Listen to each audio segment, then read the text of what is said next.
Wartime elections could destroy Ukraine. Volodymyr Zelenskyy has issued a stark warning, saying that holding elections while the country is at war could end up destroying Ukraine from within. Zelenskyy was responding to calls for a fresh election amid growing political tensions in Kyiv and as Russia continues to intensify its attacks across Ukraine. Kyiv has been engulfed in a political crisis over the summer, triggered when Zelenskyy fired popular Defense Minister Mykhailo Fedorov. Thousands took to the streets to demand his reinstatement, while Fedorov issued blistering attacks against the army's top brass. The row forced Zelenskyy to sack his commander-in-chief. Then days ago, the ousted Fedorov made a surprise call to find a way to organize elections. Now, Zelenskyy has said holding elections in Ukraine during wartime would risk splitting the country at a time when Russia is amassing ballistic missiles and considering whether to mobilize an extra 300,000 soldiers. I believe that if we want to destroy the country, then during such a war we can move in the direction of elections. I believe that during such a war, elections in general are big risks. Elections right now are a tsunami for the state that will split Ukraine. Ukraine has not held elections since martial law was imposed following Russia's full-scale invasion.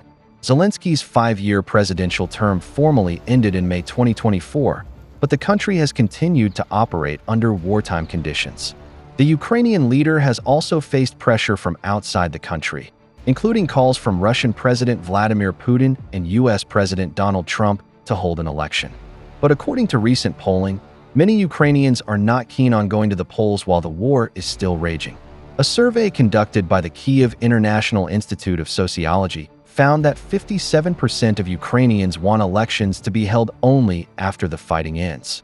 Zelenskyy says an election could theoretically take place if Ukraine's allies were able to guarantee security.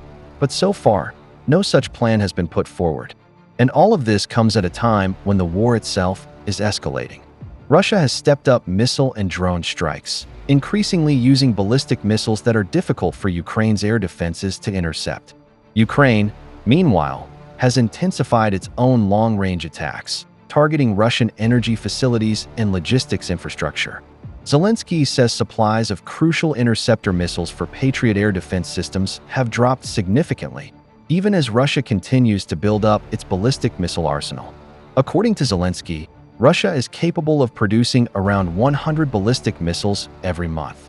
And with Russian attacks intensifying, civilian casualties have surged to some of their highest levels since the early months of the war.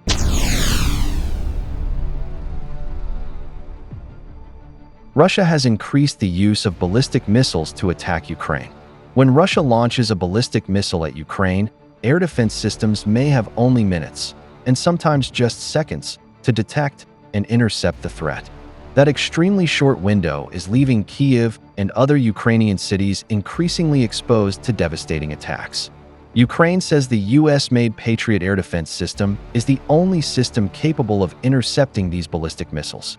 But the country says it simply does not have enough Patriot batteries or interceptors to protect all of its territory. And ballistic missiles are particularly difficult to stop. Unlike cruise missiles, which fly more like pilotless aircraft, ballistic missiles are launched like rockets before diving steeply toward their targets at several times the speed of sound. That means defenders have far less time to detect the missile, track its trajectory, and destroy the warhead before it reaches its target. Russia has several types of missiles that pose a major challenge for Ukraine. The Kremlin's main ground-launched ballistic missile is the Iskander-M. Then there is the air-launched Kinzhal missile. Russia has also used S-300 and S-400 air defense missiles against ground targets.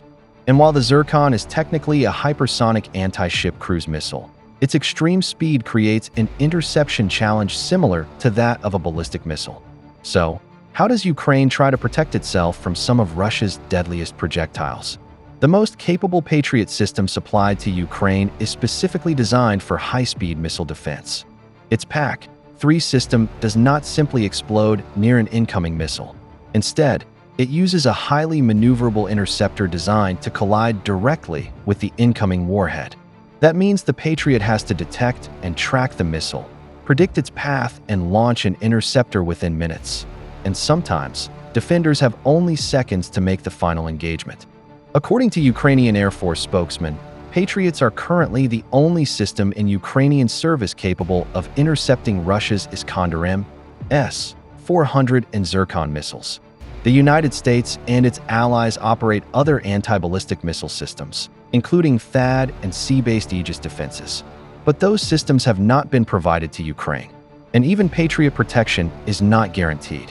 If a Patriot battery is absent, out of position, or running low on interceptors, most other Ukrainian air defenses cannot simply take its place. Ukraine also does not have enough Patriot batteries to protect every city. Russia exploits that weakness by combining ballistic missiles with cruise missiles and drones. That forces Ukrainian defenders to track multiple threats at once, while carefully rationing their limited supply of interceptors.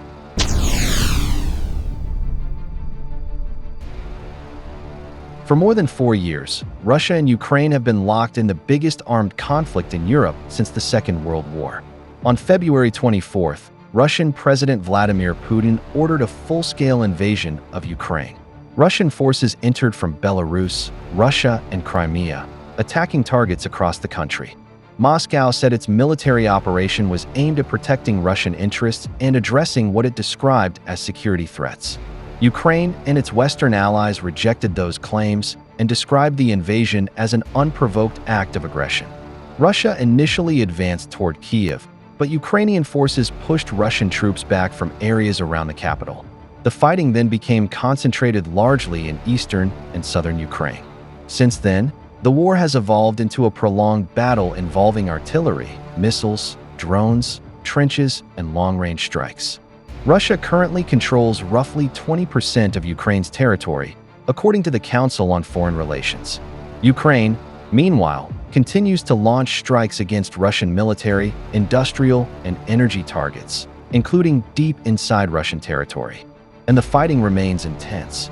Just this week, Russia launched one of its heaviest aerial attacks on Kyiv, using ballistic, cruise, and hypersonic missiles along with 168 drones. Ukrainian authorities said at least 16 people were killed and dozens were wounded.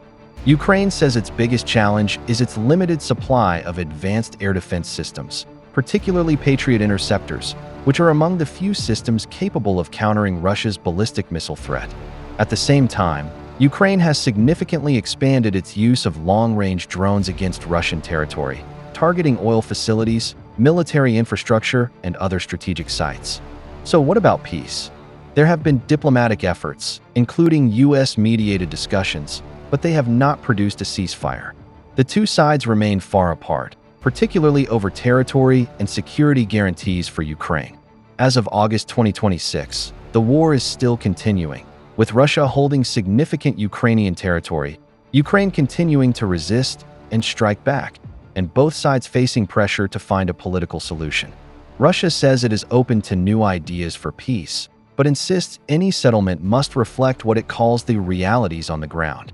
Ukraine and its allies continue to seek a settlement that preserves Ukraine's sovereignty and provides long-term security guarantees.